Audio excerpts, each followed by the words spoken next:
All right. Hello, everybody. Welcome back to another episode of Tech Bros. We are live on this Monday evening.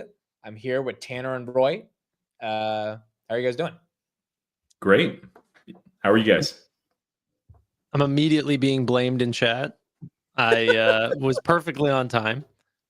But Bro, they're calling me Amit Powell. This is ridiculous. At least it's not Amit S&P 500. Yeah, exactly. All right, we got a lot to talk about, a lot to get into, bunch of stuff that went on in the world of Robinhood over the weekend, so we'll talk about that. We will get into some of this OpenAI Broadcom stuff, which kind of, I think it took a lot of us for a surprise, 10 gigawatt deal, so we'll get into that. And then any other headlines that we've got going on. But we do have a special guest. This person is a Hood OG, was buying it at $8 a share. They've since probably quintupled their position since they initially got in. And they've been using one part of Hood's product immensely. And I think that's going to be a big topic today that we'll discuss. So, ladies and gentlemen, introducing Jason. Testing. Does it work? Yep, you're good. I have no echo. I was worried about that. I've not used this place for a stream yet. So looks good. We are here. Dude, I like the background. Very holiday. I actually have the game on. I don't know if you guys are watching or if you have any live bets. No, but you made a good call there. If I saw that, I only dabble in that side, I might have taken, these guys, Asian Steve. Too funny. Listen, you guys, the chat doesn't know, but I've been badgering Amit since Tech Bros, before Tech Bros was Tech Bros, and I was like, dude, how do you get on this show? This is like a 2025 mission all year just to say hello. I made it. I think you just had to ask. He asked last week while we were live. I was like, bro, just come on next week. All right, so we got a lot to talk about, a lot to get into. Everyone on my channel knows Jason. He does Technical Tuesday with me. If you're on Tanner and Roy's channel, you probably heard of Jason on X. I'll put his X and YouTube in the chat in a second. I need to push this to our servers too. Yeah, push it to your servers. There are a couple of topics we'll touch on when it comes to Robinhood, and then we'll get into all the tech stuff. And because Jason follows the Robinhood story, I think he'll be able to provide some good input on it. Before we get into prediction markets, which is a big thing, let's talk about what happened on Friday. 3% drawdown on the S&P 500, $19.5 billion of crypto liquidations. How it relates to Robinhood is outside of the stock going from 150 to 130. It's back up to 140. I don't think that's that big of a deal. A lot of people were not able to buy or sell crypto during that time. So I'll give it to you, Tanner. What was your perception, or at least perspective, on the perception that Robinhood is manipulating the little guy and not allowing them to get their orders into the market? No, specifically on that, I didn't have any take. That's not what they're doing. They want retail to win. They want retail to win more than institutions. That's what allows them to become the biggest financial brokerage. So any tools that they can give and be faster than their competitors is a higher likelihood that they are going to be, a large trusted brand. So whatever had happened, which I haven't looked into since, to be honest, was not a good look, and that wasn't on purpose. Not that I would believe, at least. So, yeah. Do you want any? Are we going to go back around and actually talk about what actually happened on Friday, aside from Robinhood, like the actual events that unfolded? Yeah. We'll talk about it from a sort of market macro perspective. Okay, then I'll pass on to Roy, and we'll get back to that then. Yeah, it's twice in a week, different issues each time. One just specific to crypto. The other was on Monday. Of course, other brokerages, both on the trading side, the equity side, and also on the crypto side, were impacted. It wasn't just a Robinhood issue. So Monday it could have been an API or a data feed issue, and likewise could be that with one of these parties. But the other issue, of course, is the gas fee spiked immensely during those type of events too. So probably there's some work to be done on Robinhood's side just to, of course, make sure that there's redundancy and resiliency so they don't keep going down. It's not a good thing no matter how you slice it. But also that if it was up, those gas fees would have been ridiculous to the point where it would have just eaten up entire trades. And So they need a vehicle mechanism. They probably roll that out very quickly, just giving a warning of like, hey, these are very elevated gas fees. Double check that you're good with this before you send it on or something like that. So, but yeah, overall, not great. Robinhood is getting most of the attention just because it's market share, it's space share on X as well, and we're in a little bit of an X echo chamber, but also because of the some of the GameStop debacle from a long time ago, which is still a little bit of an overhang, but it doesn't break the thesis at all. Jason, do you have a take on some of the hate that Hood got over the weekend, or did you see any of it on X? On the weekend? No, I missed it, thankfully. Okay.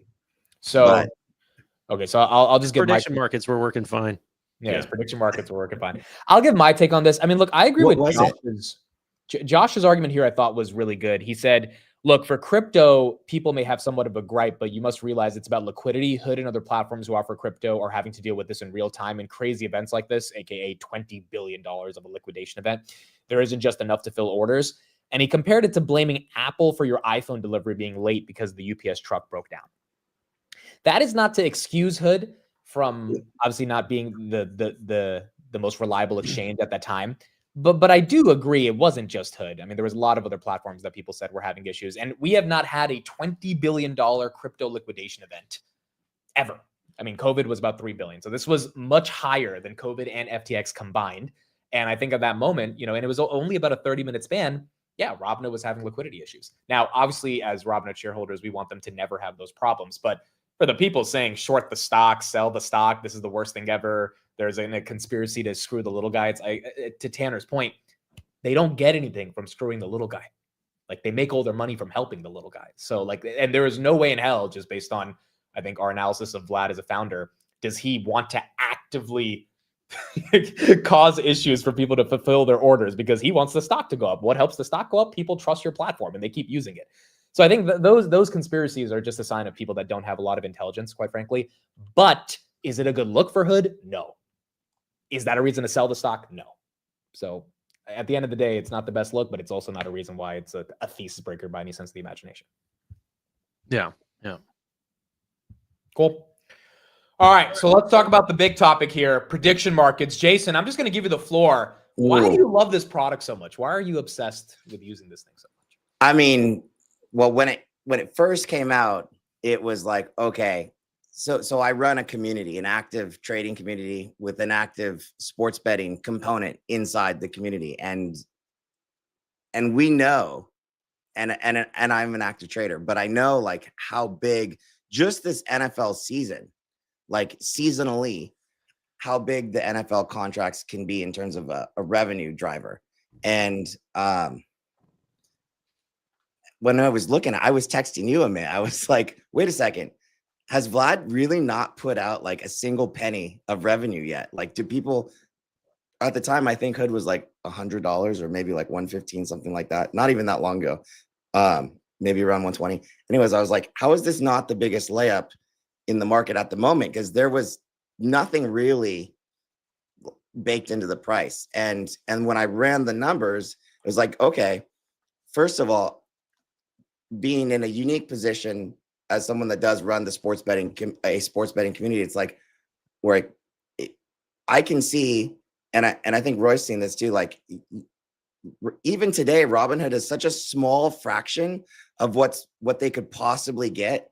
And then watching how fast Hood was ramping in the product acceptance. So because of where I sit, I also know that the overlap between active traders, which Vlad has said for many years, like I want to own the active trading space. The overlap between active traders and sports bettors, active sports bettors, is like 60-70%, believe it or not. And so it made sense from a strategic business perspective. And I was like, holy crap, these businesses, the overlap between these customer segments is massive.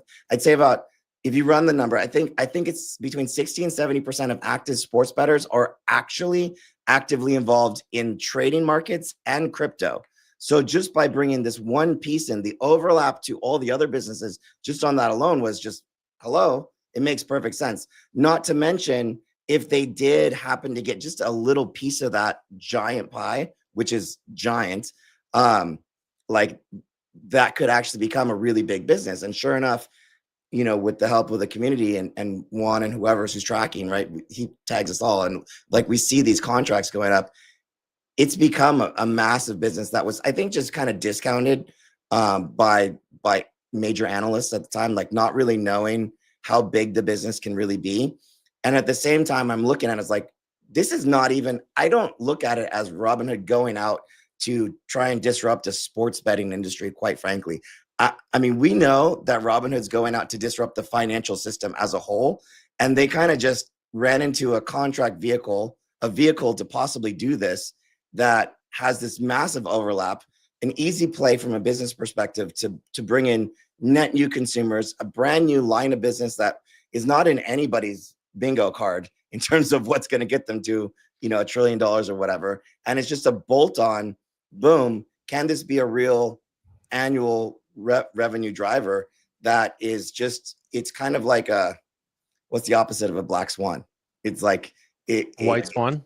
A white swan. It's like a white swan, like, oh, okay, bright shine. And now here we are. And we're seeing the massive amount of adoption. To this day, I still don't think that they're never going to be like a DraftKings. And I can look across the market and say, okay, well, the DraftKings sell-off is probably a little overdone because it's not like Robinhood's going after them per se, but with the amount of reach and other things that they can do, and you look at Vlad's tweets and things like that, he still wants to broaden the horizon of what event contracts can be. But just this alone, when you run the numbers out and you just look at just the NFL season alone, just this one football sport in America, not even just America, it's a multi-trillion-dollar season, and that season is September to February, which, by the way, Hood as a fintech is can be a very seasonal company that pulls that seasonality kind of out of the box for them. Yeah. And when DraftKings came public, you can look at this. Initially, the ramp is so heavy in September to January that takes away a lot of that seasonality within the stock itself, because just that one component of the business, I mean, it could be a massive, you know, brand new line of business that was not on anybody's radar. That's just going to go straight to the bottom line, because we are literally talking about, I don't know, 90% margins. Not nothing, but definitely 90% margins. So I'm going on a tangent, but when you look at the NFL ramp from now to the quarterfinals, to the to the championships, to the Super Bowl, we have barely started. And if you're actually counting the contracts, we are week 6, 16 weeks of regular. It just gets bigger from here. It just gets bigger from here, and it gets massively bigger from here, because by the time we get to the quarterfinals, it's giant. And by the end of this year, yeah, I would put the numbers at like $250 million just on the Super Bowl ramp, and then you include the other, like college football, MLB, NHL, and everything else that they're trying to do. I'm like, okay, this was not in any metric. It's a big deal. Yeah, and it's just to the bottom line. What did you mean by it helps with seasonality? Wouldn't that make Robinhood more of a seasonal business? No, because it's not their core business, and I don't think it's ever going to be their core business. So it would kind of offset their core business. So in terms of trading, like the market itself is typically seasonal. So the market itself, I think Robinhood needs net inflows, generally speaking, and usually seasonally, September is like a bloody month, usually annually. I think we could all kind of agree to that. And that's the seasonality that I'm talking about, possibly offsetting, because in the month of September, Robinhood from here on in perpetuity will have a brand new line of business that none of these other financial companies have. That's just going to boom offset to the bottom line, that you'll always have to think about as that's going to be an extra buffer, an extra cushion forever, as long as they're in this business. That'll kind of start, you know, hopefully hold them afloat. Yeah, I think more than cyclicality, I can see some of that too. But I think, or rather than seasonality, I think it's cyclicality that it really helps them with, because if markets are going down and it's, you know, if it's a recessionary period, I don't love this, but people still tend to bet, although they still may bet less as well. And so I think it eases some of that cyclicality. There is some seasonal aspect too, but yeah, it's and the other piece too, Jason. I love the way that you captured this too, and I'm not as far as you are as far as seeing this. It's a big revenue driver, massive. I'm probably not quite as bullish as you're on that, and then we need to get Tanner and Amit closer to where I'm at today, hopefully, but. It's exciting that this didn't exist a year ago, and it's just showcasing what Robinhood is able to put out at scale. That they're able to take something that didn't exist at all, expand their TAM, and then capture that TAM in a very short amount of time. And this is like one of their most successful ventures in that. So that gets into the analysis that Roy, you posted about today. Robinhood's head of futures said, we as a firm are going to be looking to see if there is an acquisition that's available, specifically an acquisition for prediction markets. So this is an official quote. They told Reuters, hey, we are in the market to buy more of these platforms. Roy, you did some analysis right here on this post on what could be the best platform. Any thoughts on who Robinhood should go after?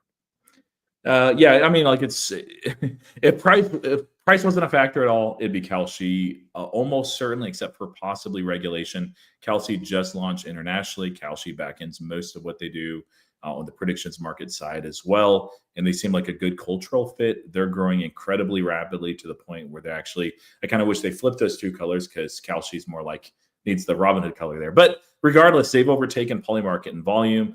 Of course, most of it is on the sports side. Polymarket is more international. It's not in the United States at all, but they have a massive leadership edge where it comes to non-sports related markets. And so if you look at that next chart, it kind of shows what Polymarket does out of sports. So probably one of these two. The problem is Polymarket actually has even larger valuation. So I think Kalshi makes more sense. Plus, there's a little bit more regulator scrutiny towards Polymarket, although they are more established internationally. They don't already back in and have this partnership too. But regardless, like they don't have that much cash in the balance sheet. They can dip into the debt market, or they can issue shares to pull this off. It would be a little atypical because most of the acquisitions that Robinhood does are significantly smaller than they are. Now, this still would be significantly smaller in terms of market cap. So, there's not really an issue there. It's a larger, and maybe it's a time to do that, but it's a larger focus. There's a ton of startups out there too. I talked about two of them in particular, and then there's kind of one that's in between that's focused on more shorter dated prediction market plays. There will be more and more entrants as well. But yeah, I would say Kalshi or probably a very small startup would make the most sense for them to acquire. Yeah, Kalshi's pretty comparatively to the acquisitions that they have done, it's expensive. But compared to the size that, Robinhood is now, they can acquire them. Like it would fit nicely in. But yeah, curious if that's the name that they're going to be acquired though. Maybe not. But also, like a star team like Vlad, maybe you do want that customer base to be with. Get your stock in Hood stock. It is weird though, right? Because Robinhood, Piper Sandler said Robinhood might be 25 to 35% of Kalshi's volumes every day. Yeah, I think that was the stat. I don't know if even if they bought Kalshi though, I don't know that that's such a good thing. I mean, the way that they have it right now is just it's a beautiful setup. There's not really any cost to them, and they're not taking. They would get double the revenues because they wouldn't have to split the cent. They would get double the revenue, but they would also assume a lot of risk, which yeah, that's true. Is Robinhood really trying to take over spread betting and things like that? I don't know. Like being a sports book themselves, if it's easy, it makes sense. But well, clearly they do want to. I mean, if they're looking at acquisitions, they do want that risk. Here's the question, Tanner. Why do you think they gave this quote so explicitly that we're looking to acquire? I mean, I feel like there's some logic behind them saying this. It's almost like they want to go after DraftKings entirely. Yeah, I'm not sure about why. I think that they just haven't. Hood's not been a closed book too often, or Vlad. I mean, they're okay with saying what their plans are and then going after it and still beating their competition there. So, I think that's just their confidence. But prediction markets, and you can see it in Vlad's tweets, this is going to be a big part of the company. They are constantly talking about prediction markets. Whether it's gambling or what have you, but I find the sports betting stuff really quickly. I wanted to point you guys over to Polymarket's platform here. If Vlad ever puts out something like this, I'm telling you guys, I would use this constantly. Polymarket earnings calendar, and they have, projected EPS. So JP Morgan's going to get $4.72 of GAAP EPS. There's a 92% chance that they beat on earnings. That's awesome.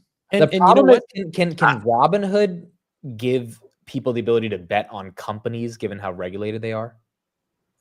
I don't see why not. I don't know that you can bet on Fed results and economic results. Yeah, I saw this, Tanner, too, and I was like, okay, so if Robinhood goes here, this is a big deal.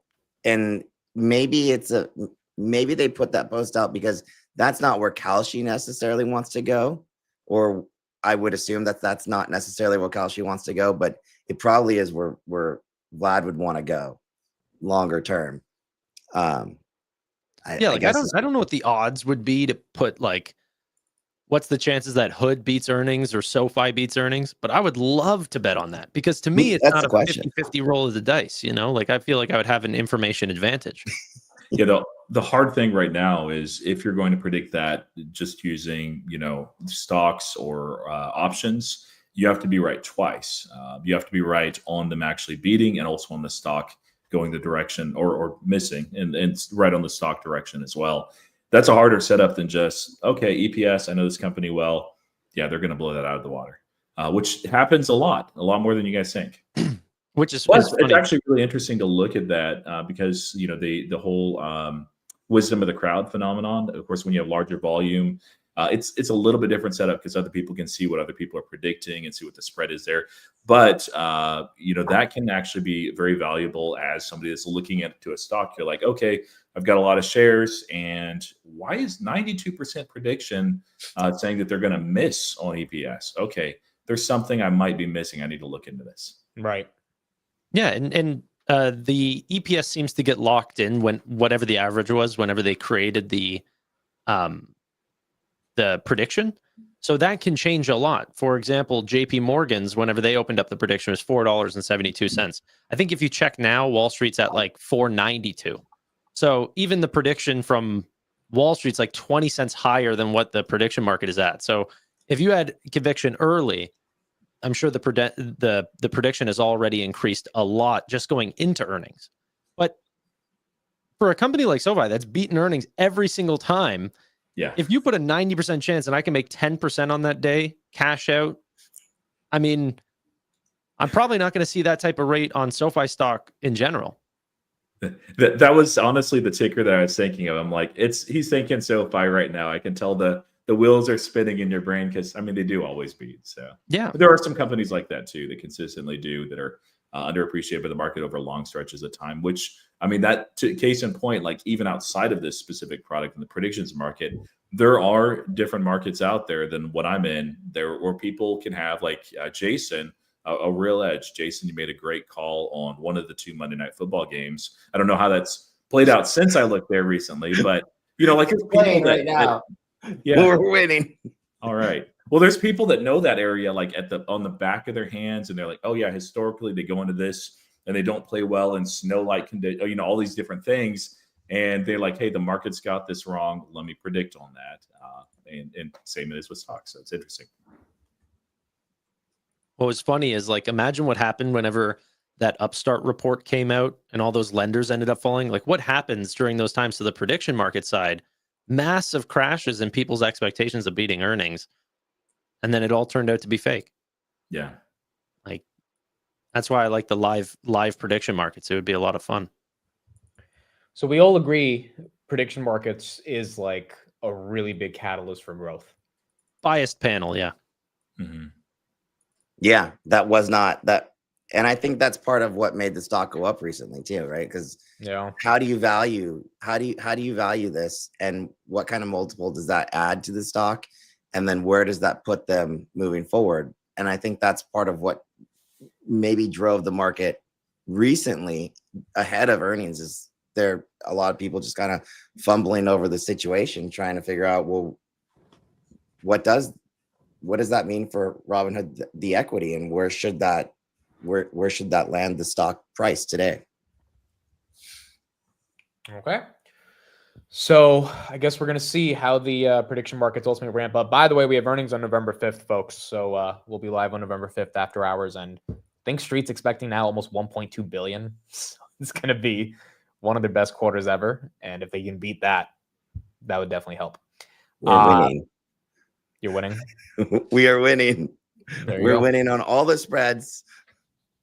So Hood was 153 on Friday, fell all the way to 130. Now it's back to 140. I guess some general thoughts about the sell-off. Tanner, how did you navigate a 3% down day for the first time in 6 months? Held. I bought some stock, not Hood or anything. I ended up buying a lot of BMNR on Friday and then Friday in the after hours. Ethereum and crypto just saw such an over-exaggerated pullback that I think taking advantage of that was, the best thing to do if possible. And I had a really good hunch that was going to be a taco event. We've seen him do this 10 times, 15 times, these unbelievably exaggerated, like threats of large tariffs to China or other countries. And usually the market is okay a week from now, so it happened quicker than I thought that things ended up repairing. We didn't even need a meeting, but yeah, everything went back to normal. And Donald Trump, once again, he can, in one hand, say, extremely disrespectful. How could Xi do this? Like, the guy's a little worm. And then the next day, Xi goes, oh, yeah, sorry, my opinion. He goes, I've got the most respect for Xi, love Xi, great leader. So I had a feeling this was going to go turn around and everything was going to be fine. And hopefully people didn't freak out and dump their positions. Unless, of course, Binance or something else dumped your position for you, and in which I'm sorry, but yeah. Jason, your take, and did you buy anything in this? I was actually, I thought it was going to come. We were talking about it maybe like a week before that, and so I was prepared for it to happen when we got that first 3,700 dip on Ethereum. This last one, I didn't have my orders resting, and I'm very old school crypto, like very old school crypto. So like really the only times I think about buying is during these kind of flash crashes. Literally, this is it. But to me, it's like I need to have my orders out there already beforehand resting, because these things happen so fast. It's not like regular markets. There's no circuit breakers that are going to save you. And they're so fast that they're basically just liquidity events of people getting liquidated on their futures now. That if you don't have something there waiting at the ready to pick up at a very steep discount in the middle of the night, you're probably not going to get filled because you will try to chase it. And I think if that was the comment about Robinhood, that is if that's what it was, that's just normal. So that's dumb. For that to be a comment. That's how crypto works. That's how it's always worked since the very beginning. Crypto is the rawest form of supply and demand that you can find. And so from that perspective, yeah, you have to play it differently. Did you guys get it? Like, did you have any resting orders? Because I saw someone, I was a little butthurt, man. I'm not gonna lie. I threw it out there. I was like, I missed it. I'm bummed. But no, the only thing I bought was BMNR and an SMCI, and I just did my daily DCA of Hood. But that's basically it. Like BMNR hit our levels that we've been watching, like that 43-ish. I think BMNR, I should have waited after hours, because that was a really good pickup if you waited till after the market was closed. And that's interestingly how crypto works too. So maybe moving forward, I'll just wait till after the market closes and get it after hours, because that was a really good pickup. I mean, a couple extra bucks, but I think it was like 30, like not 30. It was. No, I think the lowest it got to was 47. I think. Yeah, 47. Yeah, it was deep. I almost at 37. So 47. It was down pretty heavy, but that was the discount to me. I bought a little China exposure not gonna lie, actually. So I did that too. Hopped in for the JD run into singles day for 11-11. And, We'll and see how how that goes. how did that work out? I didn't even keep an eye on Chinese stocks throughout this last period.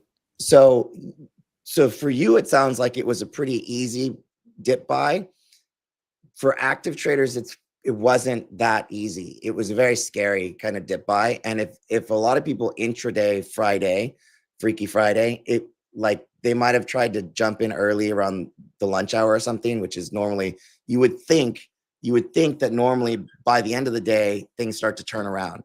But on a Friday, especially in a bull market, what's weird about Fridays in bull markets is that they tend to have a lot of profit taking, and there's a lot of people that might not be there. So low liquidity environment, Friday in a bull market, you have profit taking going on.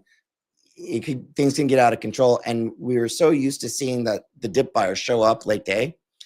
There was no dip buyers in sights, like not until like not even to the bell. There were no dip buyers in sight. So they must have shown up after hours. So intraday, it might have been a little scary. I did anyways, but I absolutely waited till the bell hit. Because I needed to it was either wait till the bell or I see some signs of life. But the dip buyers were nowhere to be found intraday on Friday, oddly enough. And then of course we get the "Don't worry about China. She just had a bad moment" tweet, and here we are, which oddly sets us up better for earnings, anyways. So I'm actually kind of happy about that. Roy, what did you do on this 3% down day? You're muted. Always muted this guy. Yeah. I ended up rebuying my covered calls, which was on Robinhood, which had ran. I had some that were fine that were not going to get hit. I had some, I think, at 142 and some at 140. And I saw this as an opportunity. I didn't do what I did before on names, waiting like for it to go all the way under. I'm like, hey, I'll take the lump for that lot and be happy to get out of that exposure. I bought more BMNR. I bought more Ethereum, although there were problems with that. But I waited over the weekend, so I did get the best fill on that versus like the massive dip. And because it's Columbus Day, some things didn't settle, which is not unexpected. So that'll show up tomorrow. So I'll probably add a little bit of PayPal here too. So it seems like all of us bought the dip. I think Roy just put a little. Do we drink on this show, by the way? Amit told me to bring beers, but I don't know. Yeah, we drink. We all drink. I had mine before the show. Your turn. Water, tea. We don't drink on the show, but you are welcome to drink. But I think you brought up a good point, Roy, that maybe people aren't thinking about. But today was a bank holiday, technically, and there was a lot of funds that didn't clear. So anybody that sold Friday didn't have their funds freed necessarily today to buy the dip. So tomorrow can get even more interesting, believe it or not. So I'm very interested to see that. Dude, is Steve in the chat? Because he probably has some. Where milk. is he? He's probably drinking some milk. Steve, if you're drinking some milk, I saw him lurking earlier. put a milk emoji in the chat. This man is starting every video with an ice cold glass of milk. I love It's it. beyond funny. He'll start a live stream and go, "Ladies and gentlemen, I'm starting out with strawberry yogurt today." There he is. Milk for life. He talks about his flavor of the day. Steve and I are gonna do a cookie review stream. We're gonna buy a bunch of cookies and review them live, dude. We're gonna have to do it. Do you guys does he like White Russians? That was like the milky kind Dude, of. he likes so many types of cookies. He's a cookie guy. I'm a cookie guy too, but I don't eat it as often. No, Do you know what a White Russian is? Yeah, It's a cookie, right? No. that's all. Did it really? I knew he didn't know. I thought it was a white macadamian chip cookie or something. White Russian, man. Oh, it's a Drink. cocktail. Yeah. Oh, Not a mocktail, but a cocktail. What we need in time of that stream is really a prediction market on what is going to be the best cookie as you guys review it. So, bro, everyone in the chat's gonna tell me they knew what a White Russian is. Yes, everyone in the chat will. Everyone. Yeah, man. I don't even Even drink. the miners, dude. Like I that's thought it was a freaking cookie, dude. it's a tasty little beverage. I thought it was a cookie, bro. We were talking about cookies. Why are you bringing up alcohol?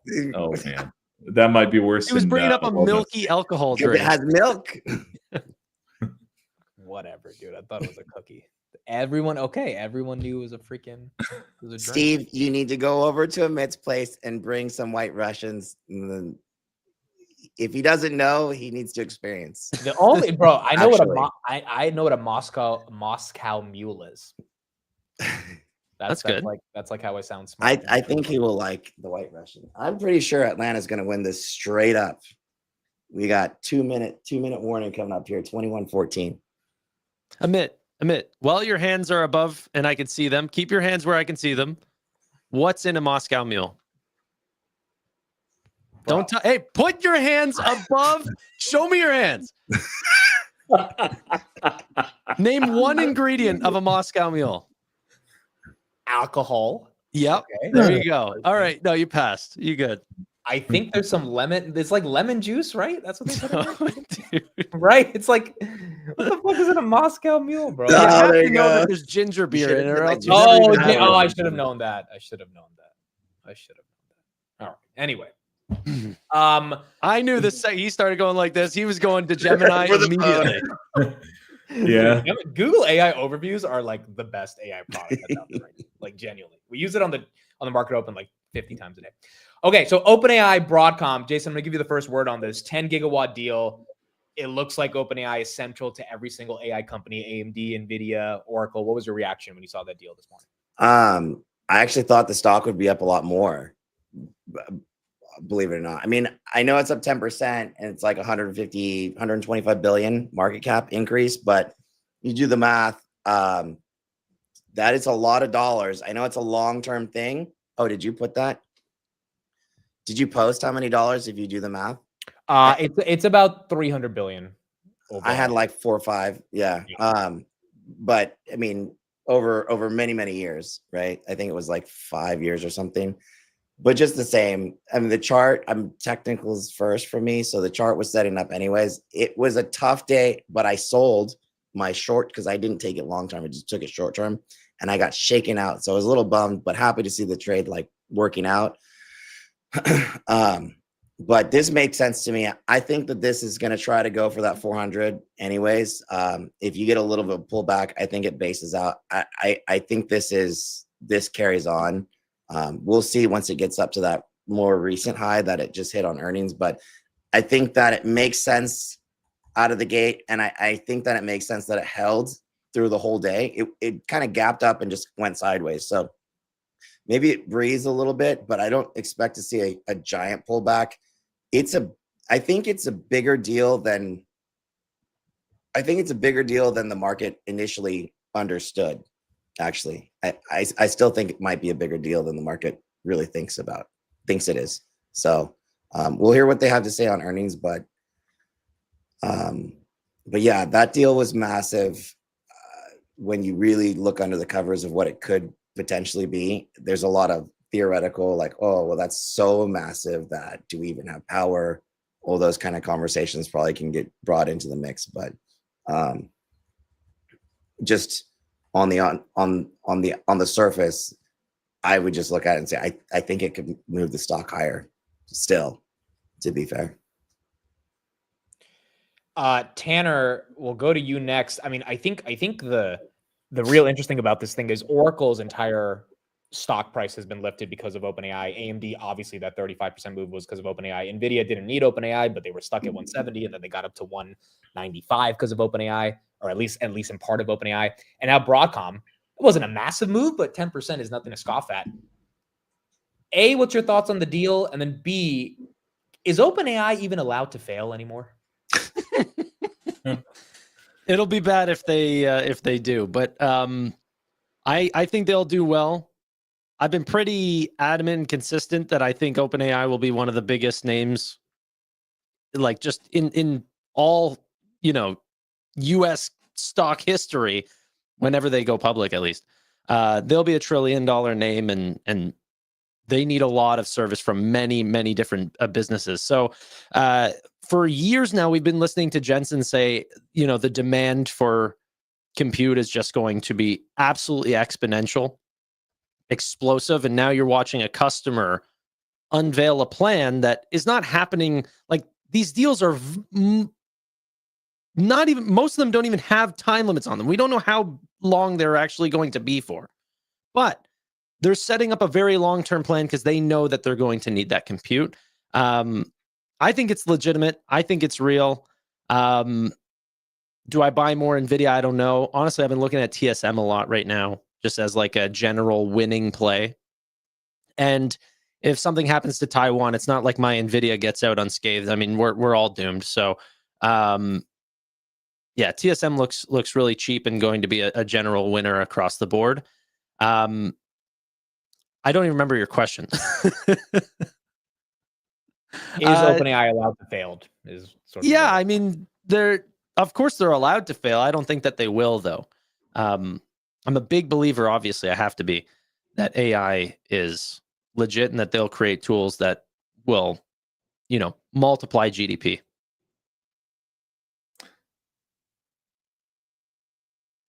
Roy, same question to you. Yeah, not too much to add on the first question. Beyond just, I agree with these guys. You know, just further validates that AI is real and growing and ramping. Is OpenAI allowed to fail? It should be. I'm a big free market guy. I think it's a mistake when the federal government steps in, especially with OpenAI. They're a massive player, linchpin. I still think that NVIDIA is more important to the AI ecosystem space, but all AI is not OpenAI, and vice versa. And frankly, it shouldn't be.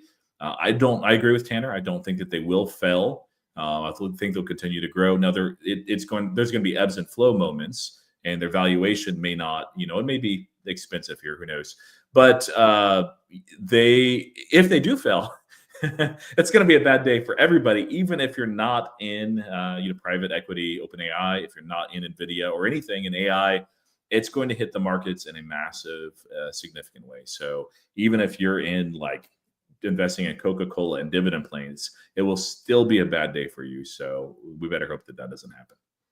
Even whenever OpenAI came out with its original product, you know, everyone thought that there was going to be no competitors because there was no other, you know, legitimate LLM that was anything like it. And then what was the original? Bard ended up becoming Gemini. That got really great. Grok came out of nowhere, skyrocketed, became really great.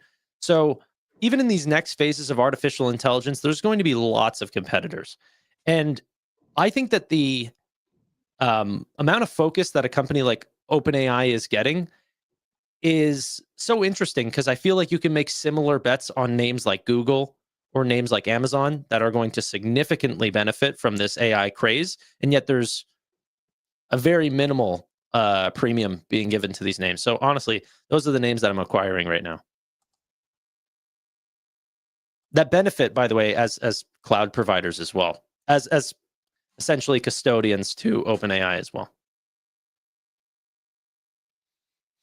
Okay, that's kind of my similar thoughts. I mean, I don't think OpenAI is allowed to fail. It's not possible anymore. They are the reason for why the hundreds of billions of dollars in market cap have increased across the board. I mean, without this OpenAI deal with AMD is probably stuck at 150, 160. Without this Oracle RPO growth on a cloud computing side, you know, they're probably stuck in the 210s, 220s. And so I do think the likelihood of them succeeding, though, I agree with you, Tanner, is greater than not. I mean, that chart that's been going viral of it took the internet 13 years to get 800 million users, and ChatGPT, it took it 2.5 years. As our milkman says right here in the chat, they're not allowed to fail. Too many companies are tied to them, which is actually kind of bullish. That means there's an incentive for all these companies to make sure it works. And so I guess the follow-up question then is, and Jason will give it to you, is do you think Grok and Gemini really have a shot at dethroning them, or has the industry decided ChatGPT is the winner? Grok and Gemini. I think that, well, first of all, OpenAI, by the way, has the best CFO in the freaking valley. So like that is a big win.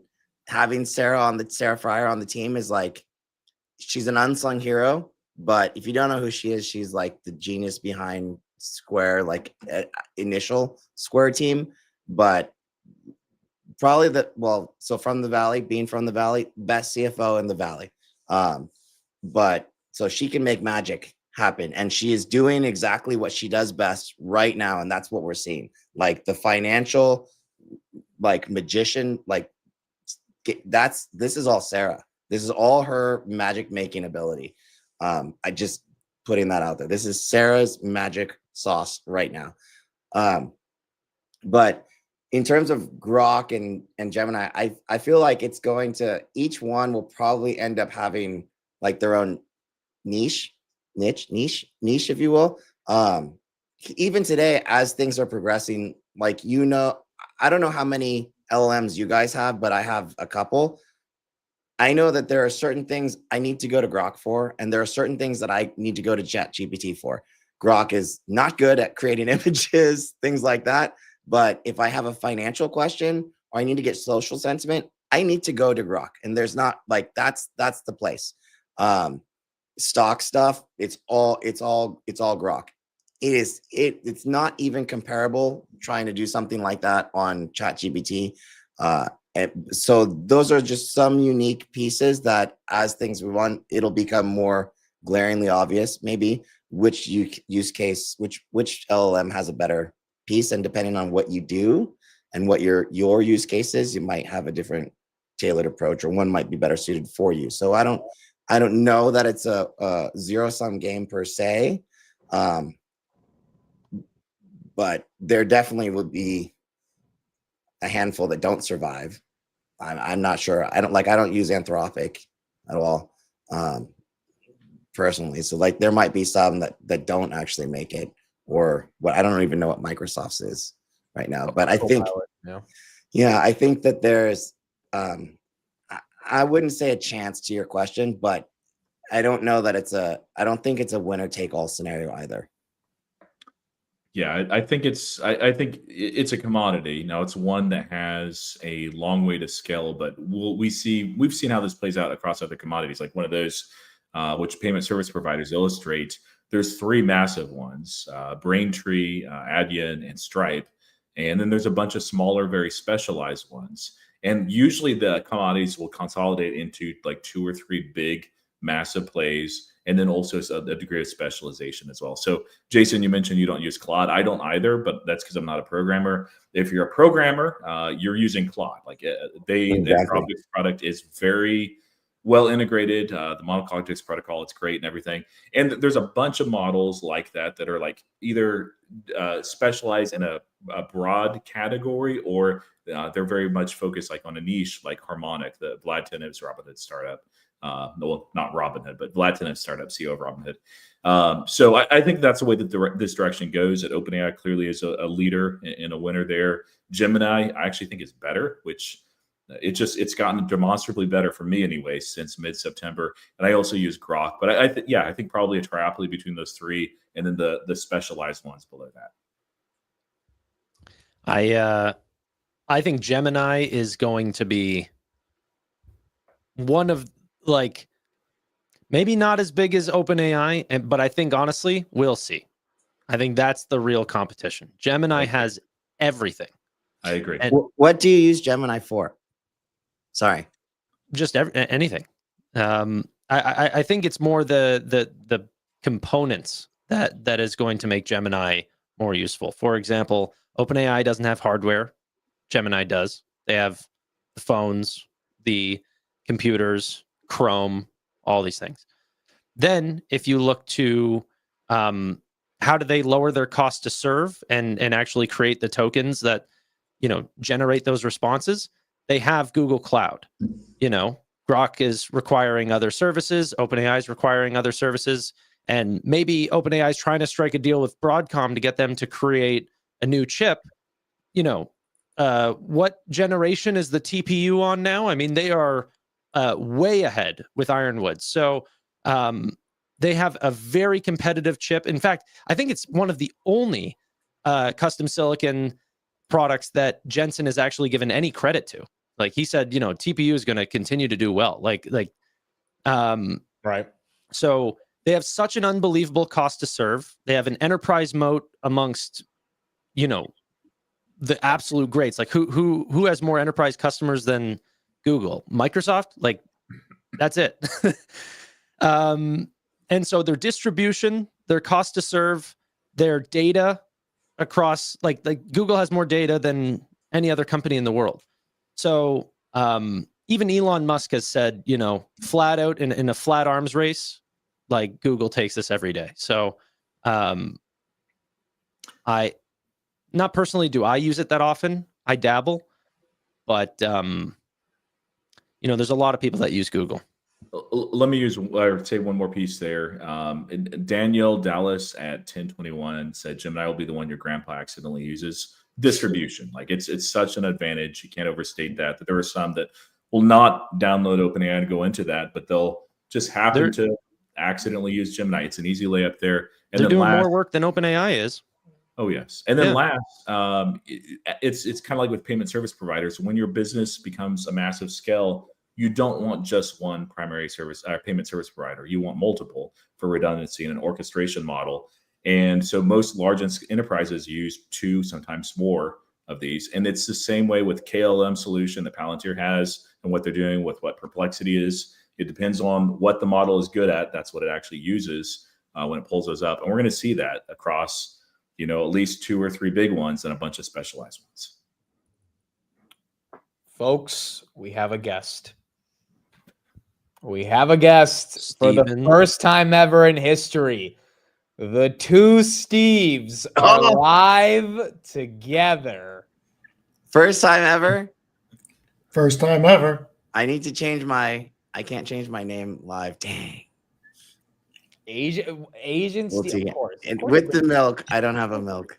Of course, why not? Not White Steve and White Steve, both in the same room. We made it. We did. Look at Amit just basking. I mean, he's just basking in the. What a time to be alive.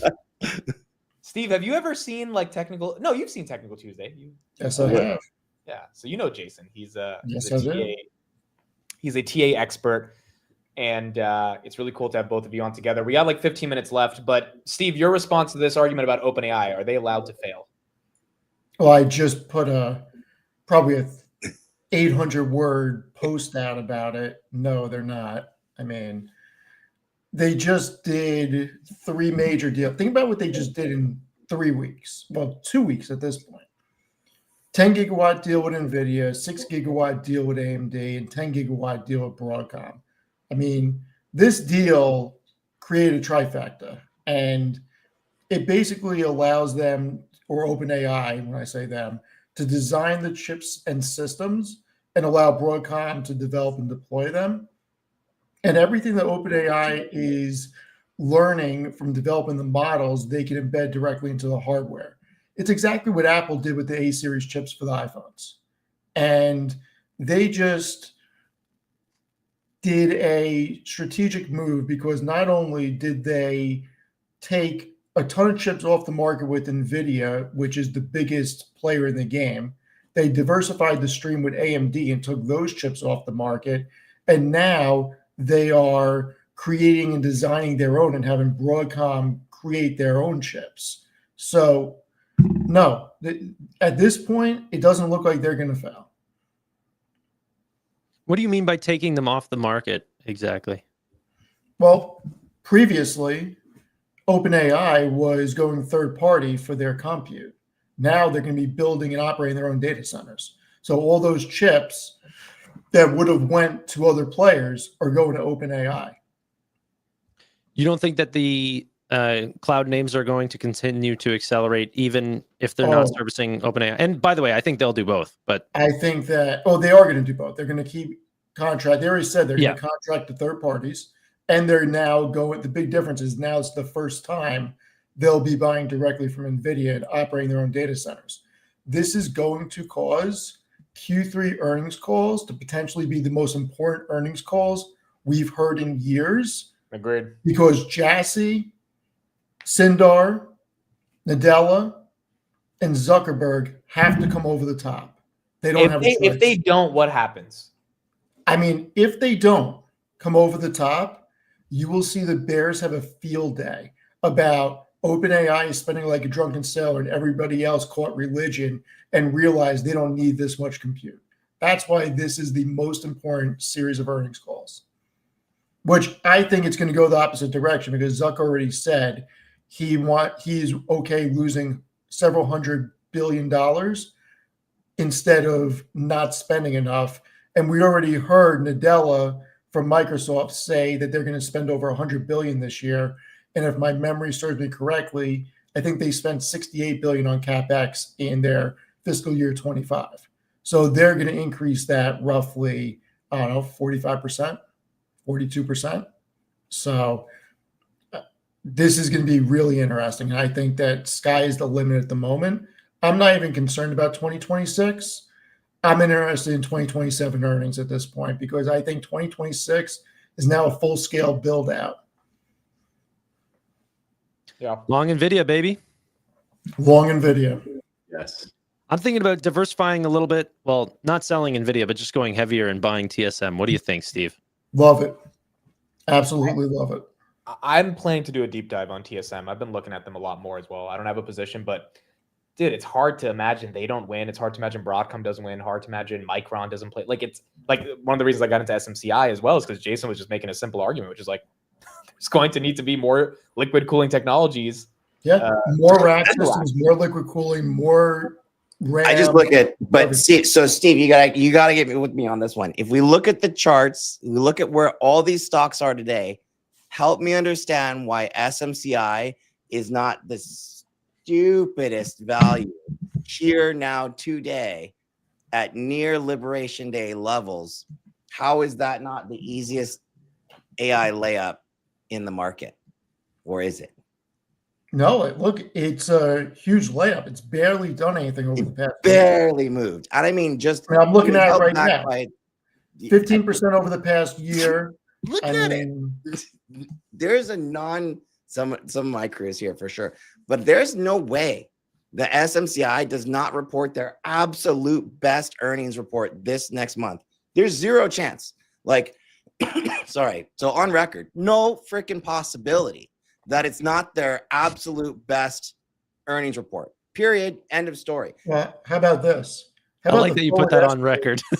Yeah. The forward estimates on revenue may be light.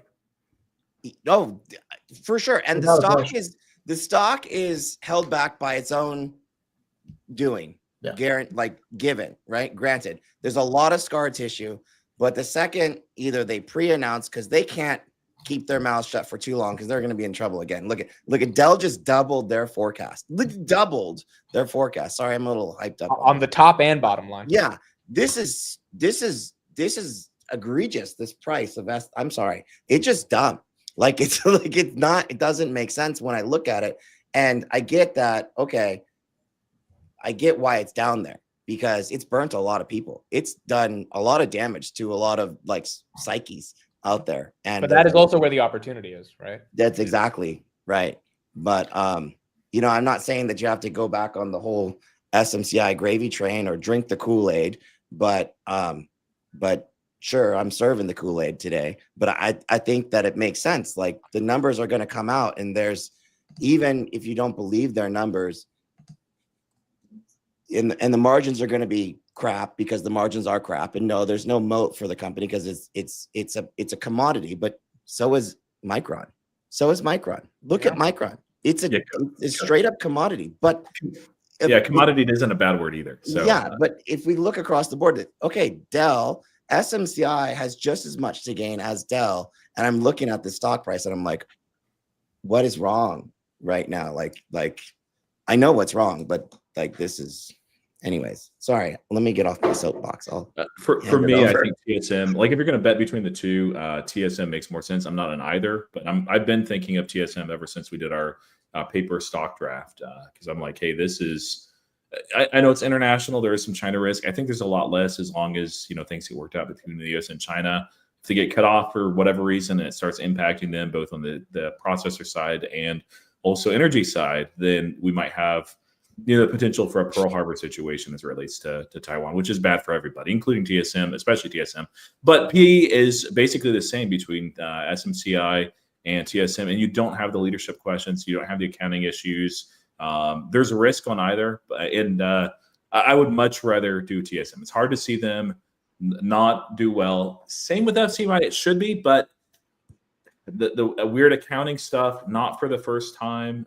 Some leadership questions. It's harder for Jensen me to stop saying their name completely. Well, Honor that's not even. so you not guys a are small right. thing. You that's guys a are great- right. Like that right there is exactly why the stock is where it is. The whole time that it was going up, I was not on the SMCI bandwagon to that extent. Like, and it was just like, I don't, they're not that great of friends, but I can look at this and maybe you guys can run the numbers and figure out where this lands. But to me, I look at it and I'm like, okay, this is like $80, maybe more. But it might be. It maybe. Sorry, go ahead, Jason. Yeah. Oh no, I'm just but where we are even after today's 5% or whatever, 55. Liberation Day was 50. It's 55. And I'm like, okay, But anyways. Yeah, the broader point is it just feels like if NVIDIA is not going to stop and AI is not stopping with CapEx, then there's a lot of these players that could run. And I think let's end off on this question right here, because I think this is a topic I think a lot of people are thinking about. How are you guys managing FOMO in this market? So you got Oklo that's up 18% today. You've got. Okay, bro. Go ahead. I don't. So you have zero FOMO over quantum or nuclear. I'm not in quantum. What do I care about quantum? Like the whole sector could burn. Doesn't matter. It doesn't impact the S&P. None of those companies are in the S&P. Yeah. Steve only feels FOMO if someone told him, like Robinhood, for example, we've been telling him to buy, and then he doesn't. That's when he feels FOMO. See, I actually don't think. But Steve doesn't have any what are you in right now, Steve? He doesn't like Robinhood, bro. He never got in it. No, but for this year he does not. But what he's saying is that he's not. What I hear him saying, I'm not going to put words in his mouth. What I hear him saying is that he's not putting himself in the position to be at risk for that. And even when I look at SMCI, I think that to me, to answer your question, SMCI is my answer to your question. It is not gone nuclear, like the nuclear stocks. This guy's buying BM&R. He won't buy Robinhood back when it was, $20 But he's also buying at $4,000, right? It was at 12 something the other day. So give him a break. Well, no, Steve's. You guys are both pretty. You can talk at the same time. You may not realize it, Jason, but not only did he not buy Robinhood, I literally bought him Robinhood, which at $13 a share, it's just $100 worth. It's one of our end of the year gift type of things, and he sold it. He could have just wait. What price did you sell it at? I don't know. 30. Goodness. Low. Yeah. But no, in all seriousness, Steve, why aren't you feeling any FOMO for some of these stocks that are exploding every day? Because one, quantum doesn't deserve to explode. Most of those companies are fugazis. You can't convince me that Alphabet is not going to figure out quantum before those companies. You can't convince me that these companies are going to have some major breakthrough, that Alphabet, that's taking a blank check approach to anything they want to do and has been working on quantum for God knows how long. I would love for somebody to come on and explain to me why these companies are going to do something that Alphabet can't, that Alphabet absolutely wants to do because of their own chips that they want to have. So can't convince me on that. Nuclear, we don't even know when SMR is going to come out or if this is even feasible technology that's going to be stable. But to push back real quick, let's say there's so much demand for energy that we have no choice but for nuclear to succeed. Isn't that a reason to kind of... Nuclear should succeed, but companies like Southern Company and NextEra should be catching a bid. Southern Company is operating 7 nuclear reactors. Same with Duke Energy. Like nuclear is already a thing. So why is Oklo getting a $25 billion valuation? Because of the small nuclear reactors that they're going to be able to place near data centers. And everybody's going ooh gaga over that, but it's a zero revenue company and they're not going to generate revenue for years if it's even possible. Yet companies that are actually doing nuclear that have a track record aren't catching a bid. There's something wrong there. So no, I really don't care. Like I am in companies that are making me money and I sleep very well at night and I don't have to watch them all the time. Tanner, your thoughts on handling FOMO, if you have any? Yeah, sorry. I don't have FOMO. I only have FOMO if it's a name that I've researched and I was thinking about going into, and then it pops before I buy, or I don't buy enough. Then I'm like, oh, you know what? I should have trusted myself. But if it's a name that I'm not researching that just goes up 80%, I don't care at all. I might as well have gone to a casino and put my money on black or something. So I don't care.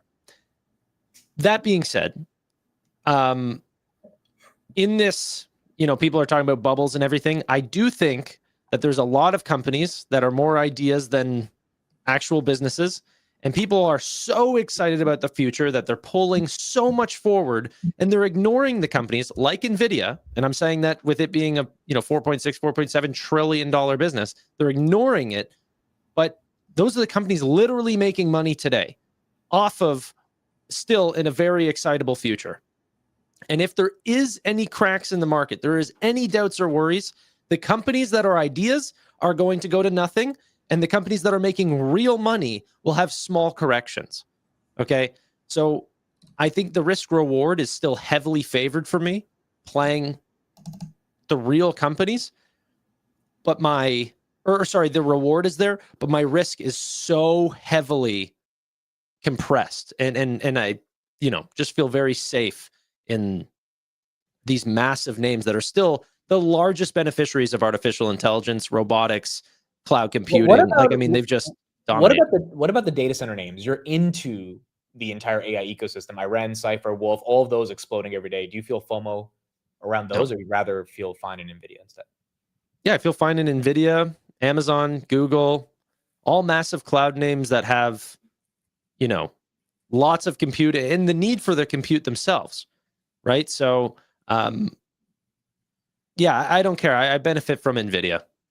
And that's also why I want TSM. I care less about picking the winners and more just the customers that are going to win across the board. Roy, same question. How are you navigating FOMO? Yeah, so kind of a combination of what these guys said. One is I invest in what I know. Quantum is an area I don't know, and I think there's very few people that know that. As far as on a deep level, what quantum actually does, problem actually solves, the probability it actually works, and what disruption looks like in that environment. How do we know this? Well, just look, a quarter or two ago when massive hyperscalers such as Mark Zuckerberg were being asked about this. Also, what Jensen Huang has said as well. Zuck said something like he doesn't really understand it. He's a genius. He is. I don't particularly like him, but I'd call it as I see it. And if he's saying like, "Hey, I know very little about this space," that should give everybody just a little bit of a pause. There's a lot of so-called experts out there. There are some experts, but I tend towards probably agreeing with Martin Shkreli that there's more smoke than actual fire here by a lot. It might not be real as far as the actual use case. We'll have to see, as it develops out. But I would rather to just concentrate my portfolio heavily in areas that I actually know and understand. I wouldn't be comfortable holding, other than just a swing trade, something that's in that space. Now, if it is a space that I'm interested in, what I've done is I've adopted, since we're in a bull market, Druckenmiller strategy of invest and investigate. So I'll do, a little bit of research, but I'm not going to wait and make sure that I do 100+ hours of research in this one play before I actually buy. I'll do my initial buy, and as conviction rises, while I investigate, then I'll add. Or if it's the opposite, and I've done this actually several times this year, where I'm starting to build out a position, and I'm like, no, I don't want to be in this, or I don't actually see the thesis, and then I'll actually get out. And thankfully, in a bull market, usually you make money still, but yeah, so I avoid FOMO just by concentrating, investing in what I know, sticking to my strategy instead of chasing. And I do have a small swing position that allows me to chase some of these plays if I see that there's an opportunity over the very short term. Can I ask you guys a question? Out of all the Bitcoin miner turned data center plays, do you think they're all going to survive? Jason? Dude,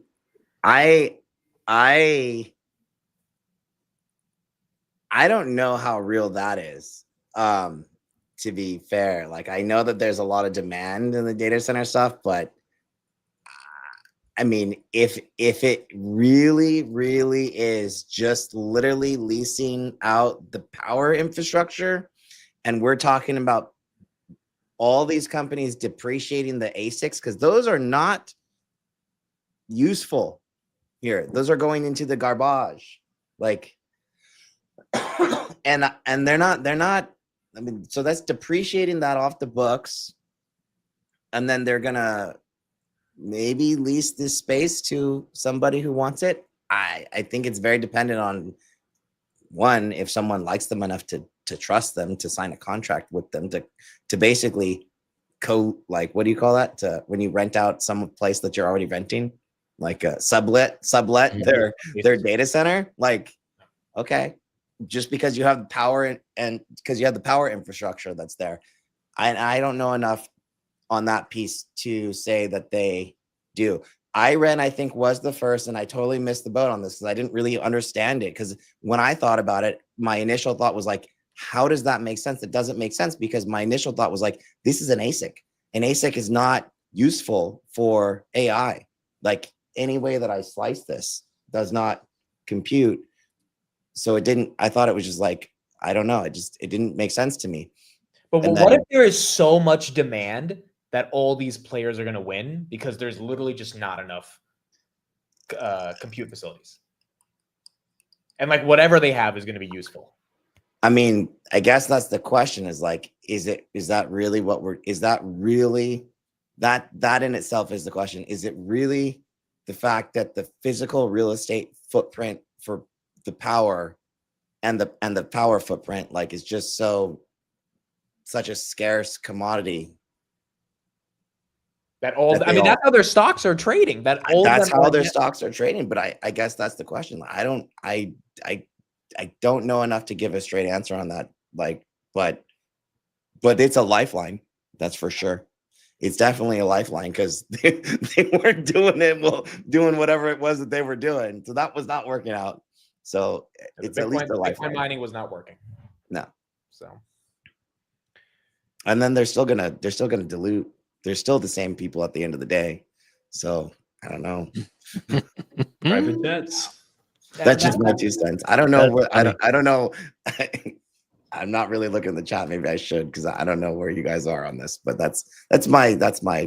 No, a lot of people have made a lot of money off those names, and I think a lot of people are trying to figure out, do I hold or do I jump in? And I mean, holding is one thing, but jumping in, it's a little tough at these levels, unless you think there's just an explosive room for upside because demand is that high. And even the Galaxy CEO, he was on my show last week, and he was just like, it might be a bubble. He was literally telling everyone, hey, like, yeah, we're getting a lot of money, but it might not be, it's like, you really have to see the management execution over the next 5 years on this stuff. Yeah, that's mad respect right there, when you can call your own business and say, well, we might be benefiting from a bubble right now. Yeah, agreed. I think Rigetti just said something along the lines, no? Dude, Rigetti exploded today. This is like 25% up on, I mean. Did you say expectations were getting a little too excitable or something? Yeah. I mean, it's up 6,000% in a year, dude. This is like, VCs chase thousands of companies to find the one thing that will go up 6,000% over 10 years. Rigetti is up more than 6,000%, and you could have bought it for under $1 last year. Congrats to shareholders. I'm so glad I'm not short on that. Yeah, I agree. Yeah, I'm just, you know what? We're all betting on the quantum internet stack. And what are you laughing at? And it's going to be great. All I know is I'm about to get a 2 for here on the games tonight. Steve, why don't you bet on sports as much as Jason? Who are you talking about? You talking to me?